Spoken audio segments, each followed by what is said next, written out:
আমি এখন আমার কাছে বড্ড প্রিয়। অনেক শুনেছি অনেকের কথা, সম্মান আজও সবাইকে করি বড়দেরকে, কিন্তু তখনই সে সম্মান পাবে আজকে আমার থেকে, যদি সে সম্মানের যোগ্য হয়। বিনা কিছু করে আমায় কেউ জ্ঞান দিতে আসলে আগেকার মতো চুপ করে প্রথমে শুনে তারপর রিয়াক্ট করে লোক বলবে বাবারে কি মুখরা, সেইটাতে আর পক্ষপাতী নই।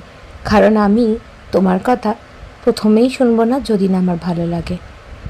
এখন আমি কারো কাছে আর অভিযোগ করতে যাব না, ও আমাকে অমুক বলল, আমি তোমার সাথেই কথা বলা বন্ধ করে দেবো। বেকার কি ফায়দা তোমার সাথে ঝগড়া করে?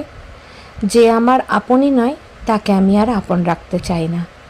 যে পর সে পরই থাকো, দূরে থেকে ভালো থেকো। সম্পর্ক ভালো থাকবে, মিষ্টি মধুর থাকবে, হ্যালো হাই বাই বাই রিলেশনে।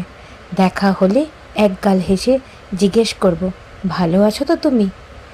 জানি প্রত্যেকটা মানুষের জীবনে প্রচুর দুঃখ ভরা থাকে, তার একটা লম্বা লিস্টি দেবে, শুনবো, কিন্তু মন্তব্য করব না তার সামনে।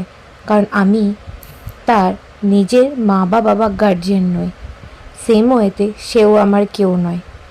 তাই নিজের গণ্ডিটা বুঝিয়ে নিজের পরিচিত মানুষের সংখ্যাকে কমিয়ে দাও, দেখবে খুব ভালো থাকবে, অভিযোগও থাকবে না, কোনো কিছুই।